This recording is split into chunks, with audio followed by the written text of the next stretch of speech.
can you just explain what your understanding is on spiritual formation and how it affects global missions? Yeah, absolutely. I think a lot of this flows from my own journey, in that I think the way that I would describe my journey as a Christian is to longing to see Jesus face to face. That compelled me toward him in such a way that I desired to be more like him, no matter the cost, and also to follow him wherever he would ask me to go. And that led to a realization that there are people out there who don't know Jesus at all.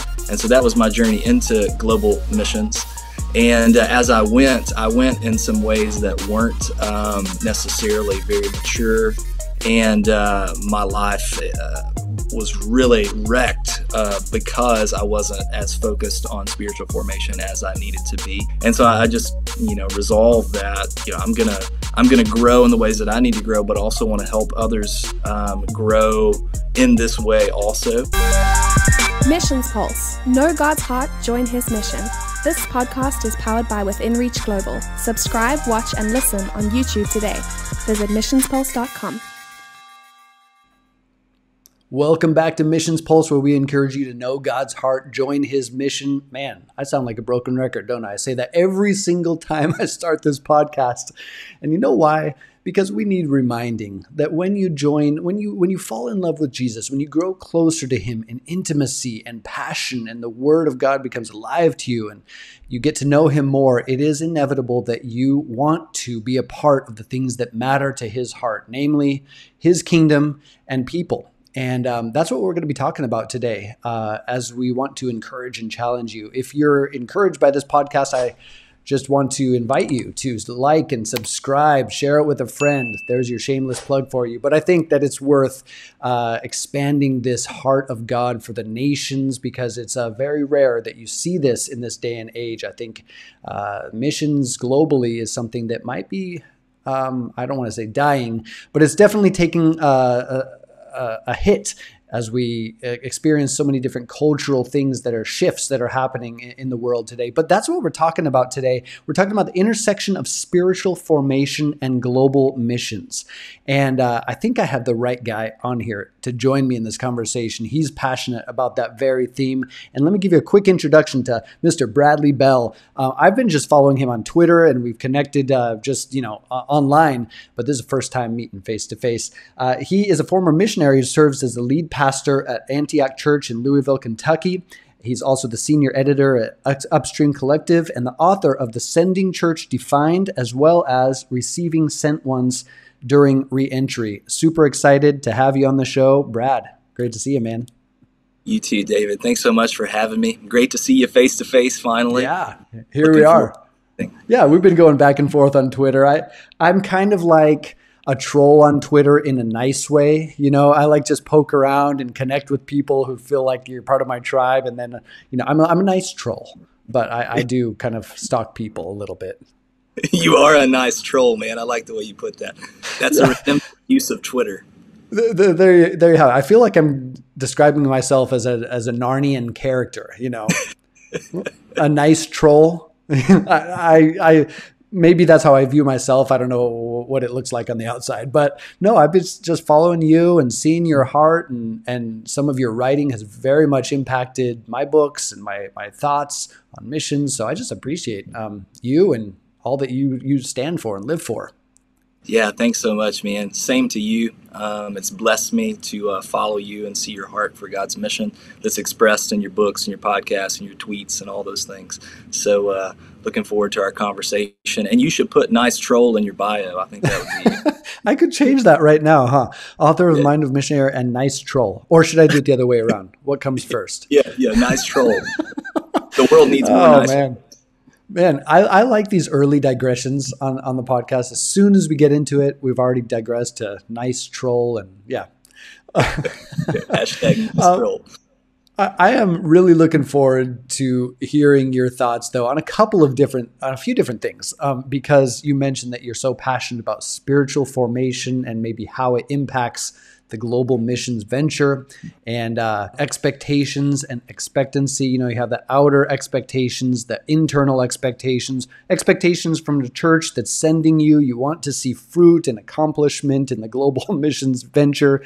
And you wrote about this in a very powerful way, I think, talking about how we live in that tension of expectations. Maybe expectancy is a better word. So anyway, I'm super excited to jump into all that kind of stuff with you. Yeah, let's do it. Let's talk about it. All right.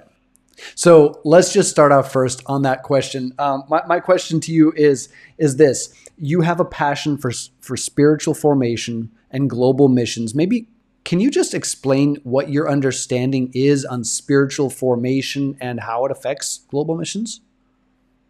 Yeah, absolutely. I think a lot of this flows from my own journey in that when I came to know Jesus, I was just so compelled by the person of Jesus, which maybe doesn't sound abnormal. That's what draws us to God, as the person of Jesus. But just desiring so deeply to know him, I think the way that I would describe my journey as a Christian is to longing to see Jesus face to face. And that compelled me toward him in such a way that I desired to be more like him, no matter the cost, and also to follow him wherever he would ask me to go. And that led to a realization that there are people out there who don't know Jesus at all. And so I just desired so hungrily for them to be able to experience him in the same way that I did. And so that was my journey into global missions.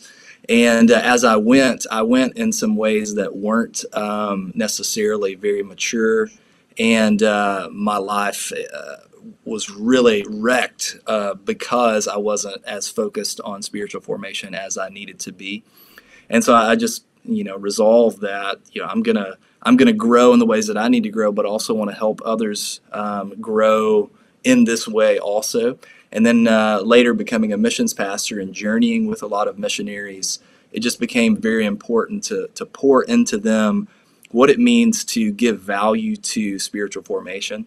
And so a lot of times in missions, what I've found, David, is that we make spiritual formation a means to an end. And so by that, I mean, you take care of yourself, you give attention to your soul, you grow in Christ so that you can be a more effective missionary and be more evangelistically fruitful. And I understand that, but I don't see spiritual formation as a means to an end, but as an end in itself, because God calls us not to just be obedient to him, but to be fully conformed to the image of Christ.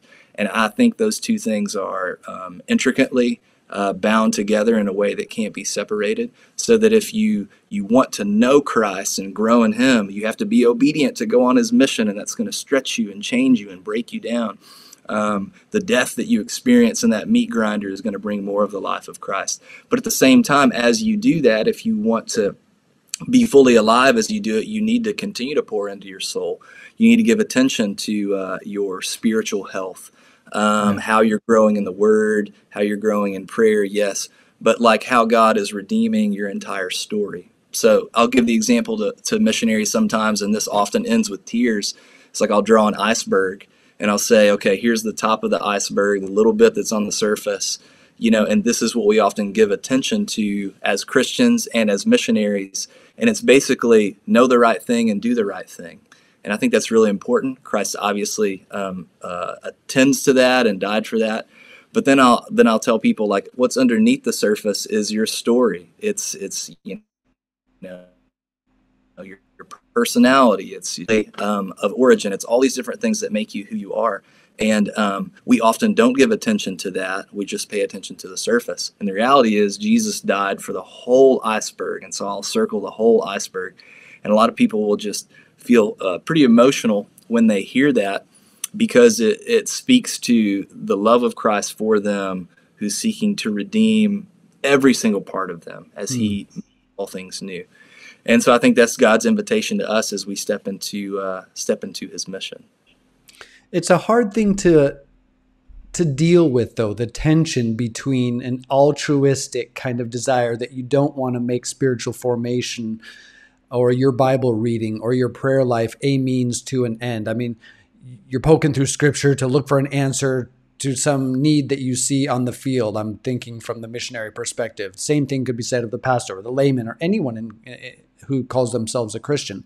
How do you know if you are using your spiritual formation then as a means to an end, or how do you walk that out, that tension?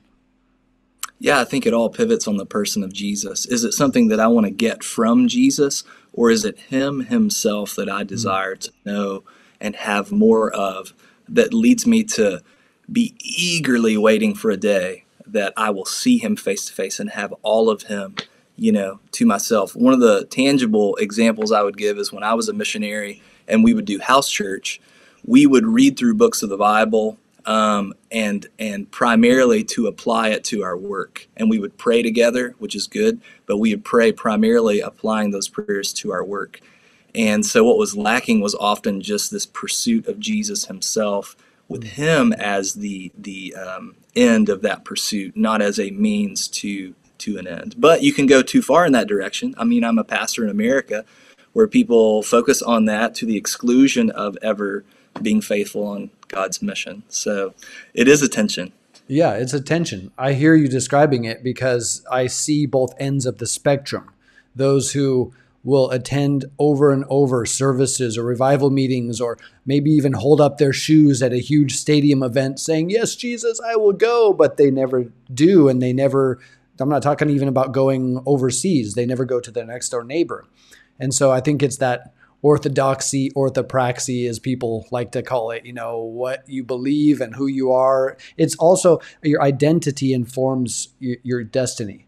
And your destiny is more natural, I think, when you understand your identity as an adopted child of the living God, and he is your ultimate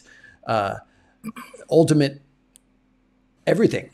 He's your ultimate, as John Absolutely. Piper often describes him as. So Absolutely. I like that language of identity. I believe that focusing on our identity in Christ naturally and most effectively then flows into activity for Christ.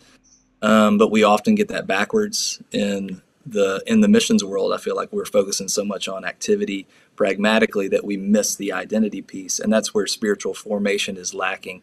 And then you get the breakdown. You get people who are, adding to the attrition statistics of going home early, or yeah. they're overseas. And I describe being overseas as a meat grinder. It's naturally designed by God, 2 Corinthians 4, to like you lay yourself down, you die for the sake of the nations, and it's death by 1,000 paper cuts. It's not death by 1,000 visits to immigration.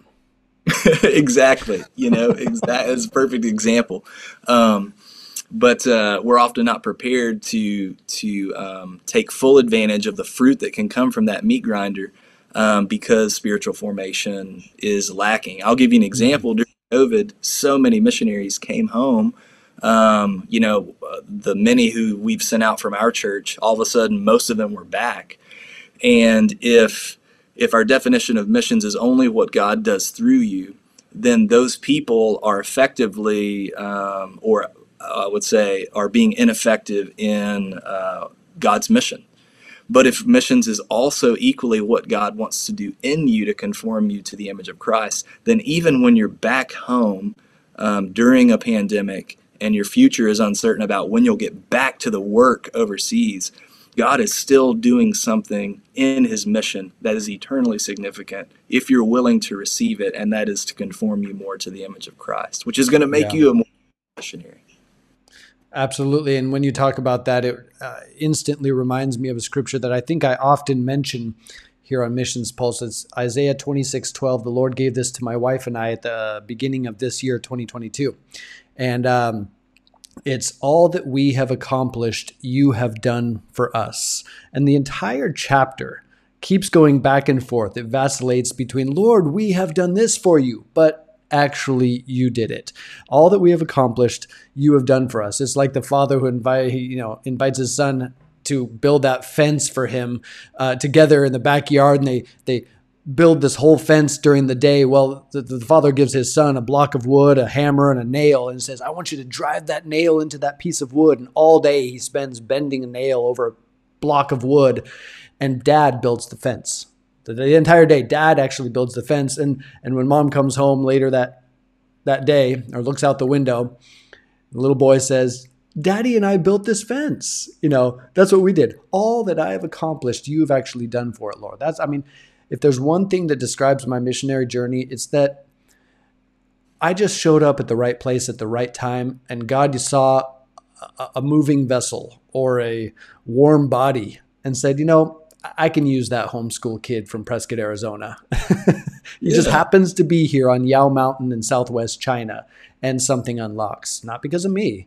I remember that day clearly, driving around for hours and hours and hours, and I was ticked off, man. Could not find the people I was looking for. I'm exhausted, but somehow God unlocked an entire people group in that part of the world anyway to meet him. And it was because of him, his heavy lifting. So I hear what you're saying about the identity informing destiny, I think. Yeah, I love that passage from Isaiah. I'm going to have to steal that from you. But I'll footnote, I'll footnote it. Yeah. But well, fantastic. I remember. Scriptures aren't like that. You don't have to cite me on that, Unless I've quoted it in the Message and I've memorized it in the Message or the Passion Translation, then you have to quote me as a comma or semicolon after the Passion Translation. So what you're saying is I should footnote Isaiah instead of you, but maybe it'd be a sub footnote, that concept came from you. But I hear you, man. I remember being, a young missionary looking over this massive, panoramic view, and there were these little shiny things all sprinkled throughout. And I was like, what are those? And the missionary that I was with responded, those are the metal roofs of huts. And there are no roads. Who's going to go and tell those people about Jesus? Wow. And I remember I just took on the full weight of I have to reach 8 million people in some of the most, unreachable places in the world. And my emphasis on human responsibility went up so high that it crushed me. It eventually crushed me. And which taught me to, I also have to bring up and balance and hold in tension God's sovereignty. God is doing this. He invites us to participate with him in his great mission. And I love what you said. He does the heavy lifting. He says, my yoke is easy and my burden is light. Why? Because he does the heavy lifting. Yeah, and I think we often talk about that scripture and then say, okay, if the yoke is easy and burden's light, then we'll just take that whole thing off and give it to you, Lord. But actually, I don't think that's what it's saying at all. It's saying, keep that yoke on you. I'll do the heavy lifting, but we're moving forward and we're still scattering seeds or tilling the ground, and you're part of my mission. It's still momentum. It's not inactivity. As you described that vision of, I think it was probably Northeast Africa, where you at? Yeah, East Africa. It reminds me of the words of Robert Moffat, the missionary to South Africa in late 1860s. He said, in the vast plains to the north, I have sometimes seen in the morning sun the smoke of 1,000 villages where no missionary has ever been. And then he talks about these places being completely unreached. And I think when we see those things, whether it's on the foreign field or it's in our own local context, and our heart is filled with compassion for people, that we tend to take on not a white savior complex, but I wanted to preface that by saying that, but a savior complex. We enter the saviorhood and think, this is my job to fix these people, to help them, to rescue and save them. And it's partially our job because we're joining the big job. But God does all the rescuing, and we sit there and we join and we're part of it, but we're along for this bigger picture. We're a small part of the big thing of what God is doing. As you just told that story, why don't you catch me up a little bit on your story? Because I think you have a compelling one. I mean, you're talking about spending time in East Africa, and now you're in Louisville. What is your story, and how have you become so passionate about these very things? Sure, yeah. And to speak to what you were saying right before that, the remainder of that story, when I felt the crushing weight of taking the full responsibility on myself, the redemption in that was that the Lord was like, no, I'm going to do this. I invite you to join me in it. And by God's grace, I did respond and say, okay, I am going to join you in it. But my story goes back to growing up on a farm in rural Kentucky. A place where people don't leave, especially they don't go around the world. But God saw fit to call me to himself. and then to call me to his mission. I was in college, and I began being exposed to God's heart for the world and the desperate need for the gospel. You talk about gospel depravity throughout the world. And it really is something that a lot of Americans, especially from insulated places, just have no idea about. And so God called me to a very specific place in East Africa. I'm not going to say where, just for security's sake. But I was a part of an amazing team, and it just experienced what people refer to as a church planting movement. Just the harvest was ripe within a few months of me being there while I'm still in language learning. We were able to see a number of people come to Christ and churches planted, at least the beginnings of them planted. And so our focus was to pour into deep discipleship and to see churches form that would be multiplying.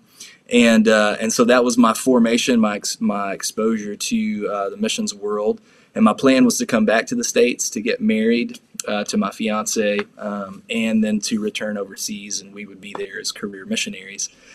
And instead, God closed those doors to go back overseas and opened up other doors to serve in the local church. And, my identity loss that I experienced in that transition was so severe that I came to realize that I had idolized my identity as a missionary and heightened that above my identity as just a beloved son of the Father on the basis of what Jesus had accomplished for me. And so a big part of my story all throughout this is a clinical level to struggle with depression and anxiety that goes back all the way to the origins of my story. And so lots of breakdowns, emotionally, mentally, physically even. And one of those breakdowns occurred while I was overseas. Another one occurred whenever I came back and realized I wasn't going to be able to return and fulfill what I had held on to in expectations as what God had to do for me. And serving in the local church now versus a missions pastor, it kind of was one of those things where the harder thing for me was to stay. The easier thing would have been to go. And yet God often calls us to the harder thing, and he called me to be a person who multiplies myself by sending out healthy missionaries who maintain their relationship with the local church. So on the other side of that, helping the local church to stay in relationship, to stay well and send well. Began working with the Upstream Collective at that time. That's where I started utilizing, the writing gift that the Lord had given me, and the experiences overseas that the Lord had given me. And then about 5.5 years ago, God called me to serve as a lead pastor at a small church here in Louisville called Antioch, that was planted specifically to reflect the church at Antioch in Acts 11:15. And it was planted in the most internationally populous part of our city to engage with the internationals and refugees who are here. And so we're a sending church in that we've sent, at any given time, I think right now we're at 17%, but anywhere from 15 to 25% of our congregation is sent overseas. Really? And we call them distributed members because we see them as continuing to be members that we are responsible to care for. But they're in a separate category of membership because obviously they can't attend our Sunday gatherings, and those expectations shouldn't be placed upon them. But anyways, that's a big part of my story. In terms of going overseas and being back over here, and the juxtaposition, honestly, of being in the middle of a church planting movement in East Africa among an oral, unreached people group, and now being in Louisville, Kentucky, in a theological hub that is highly literate, that is, very skeptical of things like movement missiology or the different expressions of the Spirit. So it's this weird world, like, what in the world happened to me? I feel like I stand somewhere in the middle going, okay, I see what you're saying. Okay, I see what you're saying. But, maybe we don't need to polarize. Maybe we need each other to figure this out. Yeah. Well, just to empower your story, I guess what I'm so amazed at is that so many people who share the early beginnings of your story come back experience severe burnout, lack of identity loss, I think you called it. And it might even lead to some sort of deconstruction of faith that leads them away from faith. I don't mind a little deconstruction of faith as long as it keeps us closer to Jesus. But I'm talking about those who depart from the faith whatsoever. I think there's so many people. I mean, I've mentioned her before on the podcast, and I don't mean to talk negatively about her. I feel saddened about the story of, say, Jamie, the very worst missionary, who had such a negative experience in his public. She writes about her life, and that she, moved into a realm that maybe many don't quite understand, or other people just leaving their faith altogether. Meanwhile, you move in this strange dimension between these two fields, but you somehow, God draws you closer, and now, like you are, I think, empowering and multiplying goers in the nations. I think that's a powerful pathway that God has led you along. And I'm kind of intrigued to even ask you, how can other people, pastors, specifically in America, kind of follow this example? How did you capture this heart for wanting to be the Antioch church that sends people out? Aren't you afraid of losing people? This is not how you keep the lights on in the church. You do realize this, right? Right. Or so they say. Yeah, and I don't want to sound like a jerk with this at all, because it's a testimony to God's grace that I'm even where I'm at in terms of seeing the world in this way. But if you read the New Testament, like, you see that the church is not about building Babels, but building Antiochs. It's not about how much bigger can we get, how many more resources can we hoard, but how can we constantly be sharing this? How can we give not just mediocre gifts to the nations, but how can we give the very best gifts possible to the nations, so that I think at a commissioning service, it's right and good for there to be tears, because we are sending people that we absolutely love, that we absolutely need. But that's the picture you see of Barnabas and Saul, the Spirit saying, hey, set them apart in the church, praying and fasting and saying, okay, could you please have called Wilbur over there, because he's driving us all crazy? Could we send him overseas? But you're asking our two best, leaders to go. So I think that's one part of it. Another thing that I will often say, because we have a lot of seminary students in our city, is like, hey, if you want to be a pastor, go live overseas for 6 months to 2 years. And that, more effectively than anything else, will shape you and prepare you to be a pastor, because it'll just change your perspective on so many things. It'll get you outside of your cultural context. It'll help you to become an anthropologist, an interpreter of culture, so that you can preach to the languages, dialects, the subcultures that are represented in and around, even just in Americans, let alone the nations who are in our midst. And so I wasn't expecting to be a lead pastor. I honestly don't feel like I'm kind of your stereotypical lead pastor in terms of kind of CEO, and I'm an introvert. It's very overwhelming to be a lead pastor socially. Even the past couple of years with COVID and our cultural moment have been just so stretching in terms of how to figure out how to be used by the Lord to hold this thing together and maintain the unity of the Spirit and the bond of peace. But so much of it goes back to that experience overseas of, if I could show you, I've got a couple of pictures right up here on the wall of my favorite theologians, I would say. And they are illiterate East African believers who absolutely gave their lives to follow the person of Jesus in such a way that they would obey him in his mission. And there's been persecution tremendously throughout their lives, even in one of the family members being killed. And yet the simplicity of their faith is so beautiful. And that like resounds in my soul as I'm in an American context with so much distraction. It's like that's that's what I need to remember in this setting, in this moment.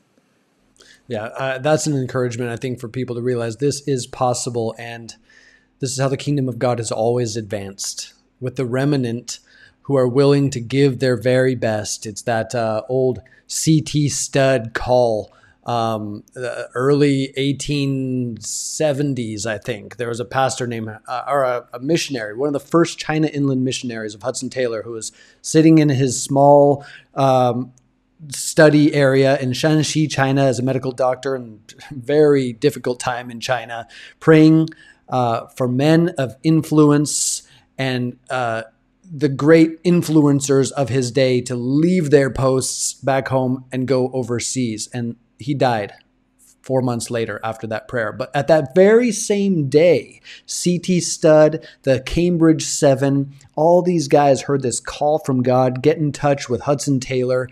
And these guys are the top of the rowing team in England. C.T. Studd, the greatest baller, they called him, the greatest sports athlete of the day. Everybody, he was like Tim Tebow of the day. And he left all the acclaim and moved to China. 4 months later, they joined Hudson Taylor in Shanghai, then went inland to the very den where Harold Schofer was praying that very prayer for men of influence to come to China, and stood there where that prayer was issued unto God. And someone sent them. Someone was willing to go, those influencers. And I think oftentimes we don't necessarily want to send the best, because the best really push us forward here and, send the dial a little bit more, a few more clicks in the positive direction back home. But if we want to see a global expansion of God's kingdom, this is an everyone on board mission. And I'm so happy to hear more about that. Yeah. You look like you're getting ready to say something. I don't want to change subjects yet. Yeah, I was just going to say, one of the things that I say to fellow lead pastors is, like, you want a big and beautiful and fruitful ministry, as you should. So think of it this way. When you're sending your very best leaders, when you're pouring into missionaries to continue to care for them well, when you're sacrificially giving church budget to God's mission, you now not only have a local fruitful ministry, but you now also have a global fruitful ministry. Yeah. We're not there, because the Bible tells us that, this is the way that we become fellow workers for the truth. And so much of this, honestly, came from the Upstream Collective and their investment in helping local churches to be kind of at the center of God's mission instead of on the periphery, because we believe that the Bible teaches that. And so I want to give credit where credit is due. Like, I would not be thinking in these ways that maintained, in my eyes, both a high missiology and a high ecclesiology that really flows from a high Christology without the help of the Upstream Collective. So let's move straight into the Upstream Collective, because this is a major part of the reason why we even connected. I mean, I think early posts that I saw and your tweets, you were the Upstream Collective guy that I knew. And so tell me more about Upstream Collective, the heart, the passion. What is the organization all about? And even leading into some of your books, you've written The Sending Church Defined, Receiving Sent Ones During Reentry, but there's a whole bunch of books published through Upstream Collective. Even a recent friend of ours, Ryan Martin, just published his book, Holding the Ropes. And so tell me a little bit more about Upstream Collective. Let's give a shameless shout out, shameless plug, shall we? Sure, let's do it. Larry would be happy. That's right. Upstream Collective exists to help churches do missions better. And so it was established over 10 years ago by Larry McCrary and Caleb Kreider. They were serving in a European context as missionaries. And as they interacted with churches that would send short-term teams, they really noticed a couple of things. One, the churches didn't know how to engage in God's mission. They knew how to do vacation Bible schools and paint buildings, but they didn't really know how to find people of peace and build relationships and exegete culture and stuff. And so Upstream was like, okay, Larry and Caleb said, Upstream is going to help the everyday Christian think and act like a missionary. And so, for example, the work that came from that, our most popular book, Tradecraft for the Church on Mission, teaches 9 basic missionary skills, but for the everyday Christian. So that was one angle. The other angle that they noticed is that local churches were outsourcing the Great Commission, so to speak, to parachurch organizations. And we're not anti-parachurch organization. We actually are one at Upstream ourselves. But the idea was, how can we invest in local churches in such a way that it puts them in the driver's seat of God's mission and helps them to faithfully send? And so that led to the Sending Church Defined, which is the book that I wrote. That is just a compelling book because it defines a definition, and everybody just would want to read a dictionary sort of book. But anyways, it just helps churches to know what exactly is a sending church, because there's a lot of confusion about that term.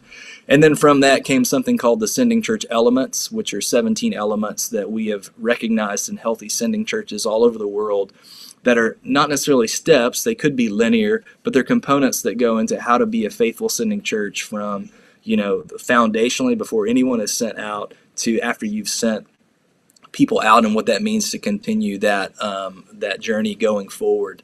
And so now we do things like trainings and cohorts, and we publish books. We're on the brink of possibly launching something called Upstream Books, wherein we would publish not only our own internal authors, but we would partner with people, maybe like yourself, who are looking for a platform for which to publish a new book, to give the mic to people beyond the collective, especially international leaders, because we feel like the voices of the global church are lacking, and we want to give them the mic.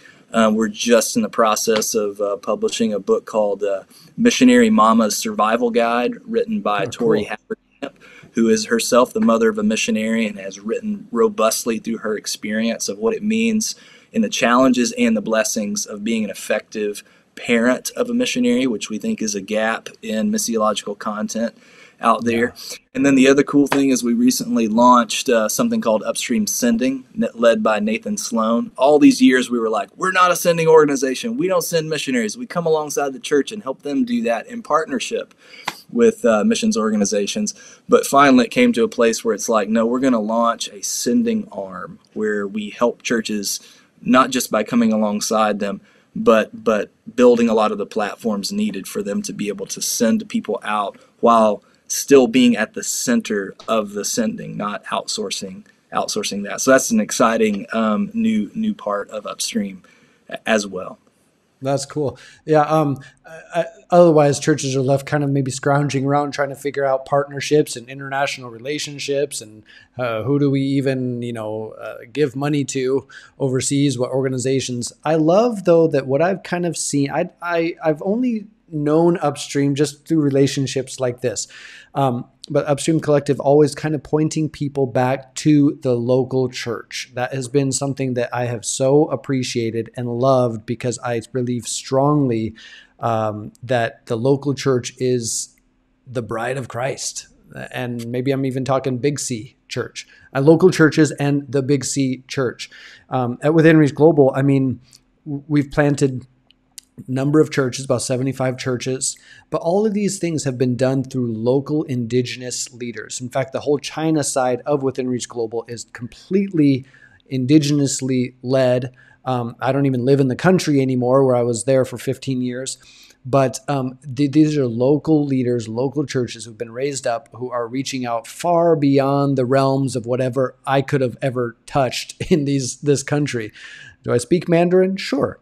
Do I know the culture? Yes. But they will still far outlast me, because they live and die and breathe and speak and live as a Chinese man in a context, or ethnic tribal person in that context. And the same could be said of that local pastor in Louisville, or name your city, who that's the epicenter of, I think, what God is wanting to do both locally and globally. I've always felt that to be a very powerful aspect, and I so appreciate it about Upstream Collective. Yeah, absolutely. Our heart is for the local church, but also holding in tension God's mission to flow through the local church and to get to participate in that. And a lot of what we're seeing that's so encouraging is it's not just investing in Western local churches to be sending churches, but it's seeing our brothers and sisters in Christ all over the world in their local churches beginning to send in really healthy ways. And that's thrilling, because, hey, that's what we want. We want it to go beyond us. We don't want to, the kingdom really has well moved beyond, the epicenter of the kingdom really has well moved beyond our Western context, and the way that it's just blowing so white hot in the global South especially. Yeah. How can we encourage local churches and then learn from them in the way that they send well? So hopefully it'll continue to be a cycle of sending church, people come to know Christ, they're ascending church, come to know Christ, there's, and just keep going. Absolutely. I love that you bring up the Global South because, my goodness, if you're an American watching this, you've got to realize that the church of Jesus around the world is much bigger than America or North America. There's more Christians outside of America. We're just a little drop in the bucket. This is not an American story, an American tale here that we're telling. Yeah. And I just ran across a video the other day. It was like the biggest churches in the world, the top mega churches in the world. And I was expecting totally to see like 9 out of 10 in America. You know how many there was? There was one. There's one church in America. The others were in Hyderabad, India. I went there in 96. In Sao Paulo, Brazil. In Indonesia. And these places that you don't expect, a number of them in Nairobi or different places around Northern Africa. And this is something that we have now in a posture to learn from those brothers and sisters around the world. I remember reading, you remember the book K.P. Yohannan wrote, Revolution in World Missions? Oh, yeah. Yeah. It was free. So he gave away so many saturated. Right. It was powerful and life-changing for me. I remember reading that book either when I was at Teen Mania Ministries in 1996 or right after when I moved to China, and it changed my world, Revolution in World Missions. But there's this aspect of thinking, well, okay, if you're the American church or you're a white Westerner, there's only one job for you, and it's giving money. And really everything else is in the hands of the local indigenous leaders in global missions. I do not think that is the case. I do think there is definitely a place for Western missionaries. But when you talk about that, we have high expectations in a culture that's driven by performance and numbers and expectations from other sources, internal, external. I would like to talk to you about that, expectations versus expectancy. You ready for it? Sure. Yeah, absolutely. I mean, one thing I was going to say before you go there, just in response to what you're saying there, is like I love the beautiful picture of Americans going to serve not as leaders of teams or leaders of indigenous people, but coming underneath their leadership and participating on their team and their vision for their people, and us taking that posture in a humble way. I mean, here's the reality, like we're all ethnocentristic. Every culture is. It's just the nature of a fallen world. But we could really stand to become more aware of our ethnocentrism in America, so that it would not limit us and the joy of our participation in what God's doing around the world. Absolutely. You might be surprised when you go to China and realize America's not in the center of the map. It's Zhongguo, the Middle Kingdom. China's right there. America's some deal off on the far right, That's right. That ethnocentricity runs through every single culture, but we're so vocal and individualistic in America that we kind of dominate spaces inevitably or unwittingly, maybe even sometimes. But on that note, so I remember reading this article that you wrote. It was on IMB, I think, at the time, and it was called "Expectations versus Expectancy: The Fine Line Between or of Missionary Attrition." So I was writing "The Mind of a Missionary." Where is it? Yeah, right there. And I came across this article, and it helped inspire an entire chapter that I wrote. I think it was chapter 6 about David and Karen Eubank, founders of Free Burma Rangers. And the story is that I've been longtime friends with Dave, but I saw him randomly at the U.S. consulate here in Chiang Mai, Thailand, and he had just come back from this very public rescue of a little 4-year-old girl who was rescued from under her dead mother's burqa after 4 days. And he's in this sling and limping, still has shrapnel in his arm from running into ISIS fire. And it's just a crazy story. And he's talking to me passionately about this story at immigration here in Chiang Mai, Thailand, still with a sling on his arm. And I mean, I'm expecting him to have PTSD. I expect him to be, he's been dodging bullets in Burma for many years. And if you followed David and Karen Eubank or the Eubank family and Free Burma Rangers, you'll know what I'm saying. They're some of my heroes. But I remember as soon as I was talking to him, they called my number and I had to go get my passport stamped. And so I leave him and say, hey, Dave, I'll be right back. I just got to go get my passport. 10 minutes later, I come back out and Dave Eubank is fast asleep in Karen, his wife's lap, without a care in the world. And it talked to me about like this expectations versus expectancy. And this is what you wrote, by the way. He said, when my expectations, speaking, I think of your days in East Africa, when my expectations weren't fulfilled, I was nearly too bereft to stay in Africa. It didn't matter that my expectations were being surpassed. They were still missing my original target. I had to find what life and ministry had to look like during my time in Africa. And in so doing, I had somehow demanded God's subservience to me. Reality, albeit a better one, was crushing. It's so funny how you say that, because I totally get it. Thus, I faced the daily drama of the missionary: bend to a new reality or go home. So talk to me a little bit about what you're getting at, because I saw the distinction between the expectations you were trying to live up to and the posture of expectancy that God was calling you to live in. And how did that impact the missionary venture? Yeah. So the best way that I can describe it tangibly is expectations are like a white knuckle grip, and expectancy is open hands. So expectations really say to God, as I'm going, and often we don't even know we're doing this, we say, as I'm going, God, you have to do this. You have to bring people to Christ through me as I make this sacrifice. When the reality is, God doesn't promise that we will get to experience a harvest. He doesn't promise that we will certainly see a certain number of, conversions in our ministry. And so laying that down is an expectancy of saying, I expect that you are going to bear fruit through me, but I do not define what that fruit will be. I think in missions, we often define fruit as evangelistic conversions, when fruit in the scriptures are the fruit of the Spirit, the fruit of obedience, the fruit of sanctification. And if we see fruit biblically, then it creates in us an expectancy that God will bear fruit in ways that may be well beyond our very narrow view of what we want him to do.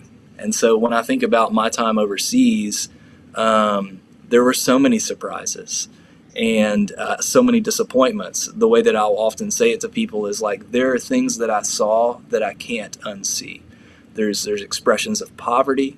There were experiences of confusion that I can't ever unsee them. They're with me forever. And the big question for me was, God, you called me to do this, and this is your heart for the world. So why in the world would you make it so hard? I hear you. Why in the world am I sick constantly? Why is my family just so wrecked and can't even accomplish, going down to immigration and seeing any movement at all? I wasted an entire day just doing that. Lord, why? You're the King of the universe. You want people to know you. Why is it so hard? Yeah. And I look at 2 Corinthians 4. I look at the journey of Paul, and God's like, I'm going to show you how much, you're going to have to suffer for me. And so missionary candidates don't like to hear this. There's a lot of awkward silence when I pour into them in pre-field training. But it's like, you're going into a meat grinder that is by design going to chew you up and spit you out. But you need to know that is by design, because the purpose of that is to bring you more into conformity to Christ and make you a more fit vessel to bear that fruit that he wants to bear. And so go into it open to whatever he might do, not defining or demanding anything of him, but expecting that he will do far surpass all that you could ever ask for or imagine. Yeah. So that's how I describe the distinction between those two things. Well, it really kind of unlocked that idea in my mind as I was writing that book, because David Eubank was this example in front of me, but you gave me language to describe what that posture of expectancy is not living in a deep, dark tension, but just allowing God to do his thing and you're along for the ride. And I love that. And, as we draw to a close here, I know your blog and your website is called Broken Missiology. And it seems to me when you talk a lot about ordinary people or meat grinders or broken things. Man, you're not like, this is like not the things that are going to really encourage people to go overseas if you're going to, but it's the truth. It's the reality of what you're about to experience. And the bigger reality is that God uses broken things and he pieces us back together. And the jars of clay that you just mentioned, I think in 2 Corinthians 4, if that's what you were getting at, is that they're broken jars of clay, cracked with fissures all over them. Thankfully, they're filled with all surpassing power, so that seeps out even in our brokenness to a hurting world. And tell me more about broken missiology and why your heart is the way it is. Maybe it's through your experiences in East Africa. Yeah, I think a lot of it flows from my own story, how I really consider myself a very broken person. And I'll use that word broken in terms of like breaking an animal. So domesticating a wild horse. It's reflected in I can't remember which psalm it is, but David's like I've like a weaned child. I am laying upon your chest. I trust you. I've laid down my demands upon you, and I trust your Father's heart for me. And so, from my own experience of being a very broken person, maybe from the depression and anxiety and the pain of my story, it flows from there. And I really believe that this is how we know Christ, is dying to ourselves. And a lot of times in our pride, that means him breaking down parts of who we try to be apart from him, so that he can bring us to new life. And to me, there's joy in that, because the joy is you get more of Jesus.